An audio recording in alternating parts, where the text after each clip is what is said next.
আজকের গল্প স্বর্গের যাত্রা।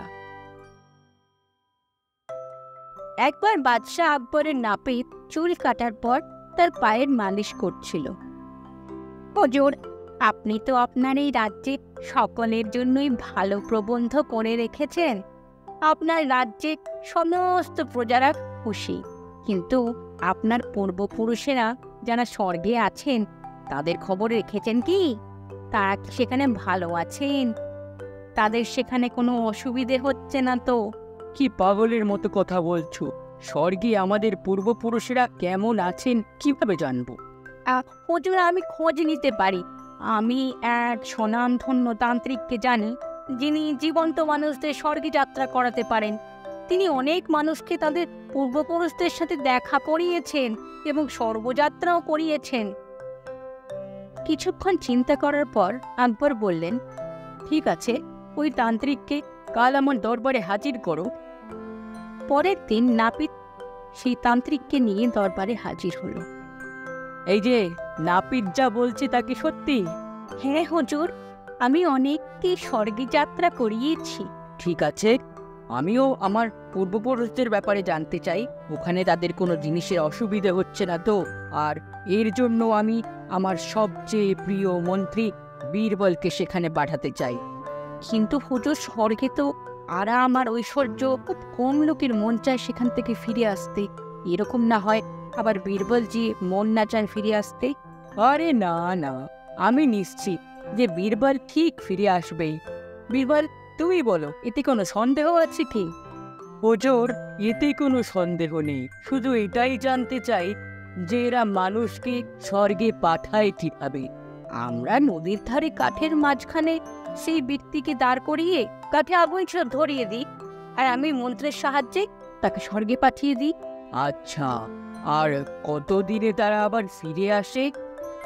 মোটামুটি 2-1 মাসের মধ্যেই কিছু লোক ফিরে আসে, আর বাকিরা সেখানেই থেকে যায়। ঠিক আছে মহারাজ, আমি স্বর্গযাত্রার জন্য প্রস্তুত। আমায় 2 মাসের জন্য স্বর্গযাত্রায় যেতে হবে। তো আমার যে কাজগুলো এখানে রয়েছে সেগুলো শেষ করতে আমার 4-5 দিন সময় চাই। এর জন্য সম্রাট আকবর রাজি হলেন, আর দেখতে দেখতে 4-5 দিন কেটে গেল। স্বর্গযাত্রার দিন এলো। যোজনা অনুযায়ী তান্ত্রিক কাঠের মাঝখানে বীরবলকে দাঁড় করিয়ে আগুন ধরিয়ে দিল আর মন্ত্র পড়ল। এবার বীরবল স্বর্গযাত্রায় চলে গেলেন। তারপর সবাই যে যান বাড়ি ফিরে গেল। দেখতে দেখতে 2 মাস কেটে গেল, কিন্তু বীরবল ফিরল না। সম্রাটেরও চিন্তা শুরু হলো। হঠাৎ একদিন বীরবল রাজসভায় এসে হাজির হলো। তার এক মুখ লম্বা দাড়ি, কাঁধ অবধি চুল। বীরবলকে দেখে সবাই খুব অবাক হলো। আকবর বীরবলকে দেখে খুব খুশি হলেন আর বললেন, হ্যাঁ, আমি জানতাম তুমি ফিরে আসবে। তাড়াতাড়ি বলো, আমার পূর্বপুরুষেরা স্বর্গে সবাই কেমন আছেন? আর তোমার এ কি অবস্থা? তোমার চুল দাড়ি এভাবে বড় হয়ে গেল কিভাবে? হুজুর, আপনার পূর্বপুরুষেরা সবাই খুশি আছেন, কিন্তু স্বর্গে কোনো নাপিত না থাকায় তাদের চুল দাড়িও এভাবে বড় হয়ে রয়েছে। আপনার পূর্বপুরুষেরা একজন নাপিতকে স্বর্গে পাঠাতে বললেন। নাপিত আর সেই তান্ত্রিককে দরবারে হাজির করা হোক। কিছুক্ষণের মধ্যে নাপিত আর সেই তান্ত্রিক সম্রাটের দরবারে হাজির হলো। তুমি তৈরি হয়ে নাও, কালকে তোমায় স্বর্গযাত্রায় যেতে হবে। এটা শুনেই নাপিতের পায়ের তলা থেকে মাটি সরে গেল, আর সে ভয় কাঁপতে শুরু করলো। তারপর সে কাকুতি মিনতি করতে লাগলো, না না না হুজুর, আমি এক্ষুনি মরতে চাই নে। আমার খুব বড় ভুল হয়ে গেছে। এইটা একটা চাঁদ ছিল যা আমি আর তান্ত্রিক মিলে বানিয়েছিলাম দরবারের মন্ত্রী আজমলের কথায়। আজমল বীরবলকে একদম পছন্দ করতো না, আর বীরবলকে রাস্তা থেকে সরাতেও চেয়েছিল। এটা শুনে সম্রাট আকবর ভীষণ রেগে গেলেন। সৈনিক, মন্ত্রী আজমলের সাথে এই 3 জনকে আমার চোখের সামনে থেকে নিয়ে যাও, আর সারা জীবনের জন্য কারাগারে শিকল দিয়ে বন্দি করে দাও। সম্রাটের হুকুম পেয়ে সৈনিকরা তাদের 3 জনকে ধরে কারাগারে নিয়ে গেল। তারপর আকবর বীরবলকে জিজ্ঞেস করলেন, বীরবল, তুমি তো আগুনে পুড়ে গিয়েছিলে, তাহলে তুমি বেঁচে গেলে কিভাবে? হুজুর, আমি আগে থেকেই জানতাম এটা আমার বিরুদ্ধে একটা ষড়যন্ত্র। সেই জন্যই স্বর্গযাত্রায় যাওয়ার আগে আমি 4-5 দিন সময় নিয়েছিলাম। আর ওই 4-5 দিনে আমি নদীর পাশে একটা সুড়ঙ্গ বানিয়ে নিয়েছিলাম। যেই আগুন লাগলো, আমি সেই সুড়ঙ্গ দিয়ে বেঁচে বেরিয়ে গেলাম। এই কথা শুনে রাজার সাথে সাথে দরবারের সকলেই বীরবলের বুদ্ধিমত্তার প্রশংসা করলেন। আজকের গল্প লোভী দোকানদার। মোহনপুর নামে এক সুন্দর গ্রাম ছিল, যেই গ্রামে সবাই একসাথে মিলেমিশে থাকত। সেই গ্রামে একটাই মুদির দোকান ছিল, যার মালিককে গ্রামের সবাই মোটু মুদি বলে ডাকত। সে ভীষণ লোভী আর অসৎ ছিল। যেহেতু পুরো গ্রামে একটাই মুদির দোকান ছিল, মোটু মুদি এরই সুযোগ নিত। সে শহর থেকে সস্তা দামে জিনিস কিনে নিয়ে এসে সেগুলোকে চড়া দামে গ্রামের লোকেদের কাছে বিক্রি করত আর অনেক অনেক লাভ করত। দিওয়ালি প্রায় এসে গেছিল, তাই মোটু শহরের বড় গোদাম থেকে আতশবাজি কেনার জন্য পৌঁছে গেল। মোটুকে দেখে গোদামের মালিক রামলাল বলল, আসুন আসুন মোটু বাবু, এবারে দেখছি একটু তাড়াতাড়ি এসে গেলেন দিওয়ালির জিনিস নিতে। বলুন কোন কোন ব্র্যান্ডের আতশবাজি আপনার জন্য প্যাক করে দিই। আরে, গ্রামের লোকগুলো কি জানে ব্র্যান্ডের ব্যাপারে? ওদের শুধু আতশবাজি হলেই হলো। ওদেরকে যদি ব্র্যান্ডের জিনিস বিক্রি করি, তাহলে আমার এই মোটা পেটটা ভরবে কেমন করে? তুমি আমায় গত বছরের ওই আতশবাজিগুলো দেখাও, যেগুলো এখন আর কেউ তোমার থেকে কিনছে না। এমনিতেও তুমি সেগুলো ফেলেই দেবে, তার চেয়ে বরং আমায় দিয়ে দাও। তার বদলে আমি তোমায় কিছু টাকা দিয়ে দেব। এতে তোমারও ফায়দা হবে আর আমারও কাজ হয়ে যাবে। এই দিওয়ালিতে মোটা ইনকামও তো করতে হবে। তারপর মোটু সেই পুরনো আতশবাজিগুলো নিয়ে গ্রামে ফিরে এলো এবং গ্রামের বাচ্চাদের সেগুলো চড়া দামে বিক্রি করে দিল। দিওয়ালির দিন সরপঞ্চের ছেলেও মোটুর দোকান থেকে নিয়ে আসা আতশবাজি জ্বালানোর চেষ্টা করছিল, কিন্তু অনেক চেষ্টা করেও কোনো আতশবাজি ফাটল না। এই সব কিছু সরপঞ্চজি দূর থেকে দাঁড়িয়ে দেখছিলেন। তারপর নিরাশ হয়ে চিন্টু তার বাবার কাছে গিয়ে বলল, দেখো না বাবা, আমার একটাও আতশবাজি ফাটলো না। এর মধ্যে মোহনলালও সেখানে এসে সরপঞ্চজিকে বলল, আরে সরপঞ্চজি, কি ব্যাপার বলুন তো? গ্রামের সব ঠিক আছে তো? এবারে দিওয়ালির আতশবাজির কোনো আওয়াজই আসছে না, মনেই হচ্ছে না যে দিওয়ালি বানানো হচ্ছে গ্রামে। পরের দিন সকালবেলায় এক ব্যক্তি সরপঞ্চজির কাছে এসে বলল, সরপঞ্চজি, মোটু দোকানদারের বিরুদ্ধে আমার একটা নালিশ আছে। একে তো সে ভীষণ চড়া দামে আতশবাজি বিক্রি করছে, আর তা সত্ত্বেও একটাও আতশবাজি ফাটলো না, সবগুলোই বেকার বেরোলো। এর মধ্যে আরও কিছু লোক সেখানে জমা হয়ে গেল, কারণ তাদের আতশবাজিগুলো ফাটছিল না। তারপর সবাই মিলে সরপঞ্চজিকে সাথে করে মোটুর দোকানে পৌঁছলো। কি হে মোটু, এই সবার মতে তোমার দোকান থেকে কেনা আতশবাজির একটাও ফাটেনি। এমনকি আমি নিজেও দেখেছি আমার সব আতশবাজিগুলো বেকার বেরিয়েছে। কি ব্যাপার বলো তো? সরপঞ্চজি, এখন আমি আর আতশবাজি তো বাড়িতে বানাই না, এগুলো তো সব ওখান থেকেই এরকম এসেছে। এতে আমার কি করার উপায় আছে বলুন? ওখান থেকে মানে সেই শহরের রামলালজির গোদাম থেকে। দাঁড়াও, আমি এক্ষুনি জেনে নিচ্ছি ব্যাপারটা কি আসলে। রামলাল তো আমার বন্ধু। তারপর সরপঞ্চজি শহরের গোদামের মালিক রামলালকে ফোন করে বললেন, আরে রামলালজি, অন্তত আমাদের বন্ধুত্বের খেয়াল করতেন।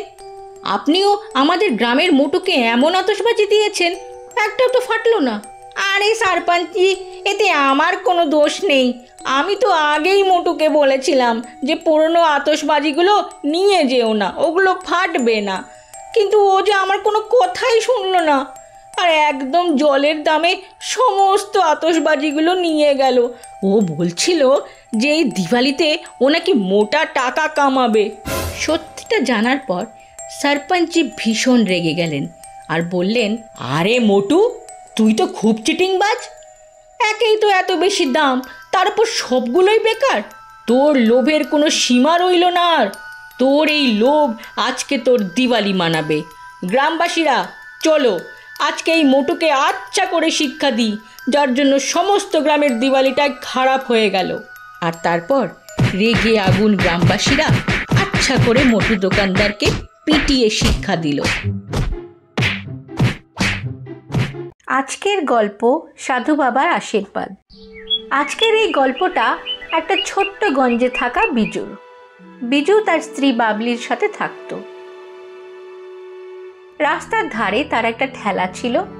স্ত্রী বাবলিও তাকে এই কাজে সাহায্য করত। সারা দিন ধরে দোসা বিক্রি করে সে যা ইনকাম করত তাতে কোনো মতে তার ঘর চলত। কিন্তু তা সত্ত্বেও বিজু ভীষণ ভালো মনের মানুষ আর সৎ ছিল। সে সব সময় গরিবদের সাহায্য করত। অন্যদিকে বিজুর স্ত্রী ভীষণ চালাক আর সুযোগ সন্ধানী ছিল। সর্বক্ষণ সে এক এক টাকার হিসেব রাখত, আর বেশিরভাগটাই সে লোক দেখানো আর মেকআপে খরচা করত। তারপর আবার সে সব সময় বিজুকে গরিব হওয়ার জন্য খোঁটাও দিত।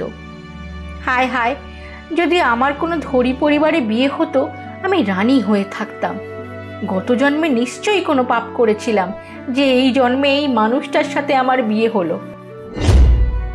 একদিন বিজু আর তার স্ত্রী তাদের ঠেলায় বসে গ্রাহকদের জন্য অপেক্ষা করছিল।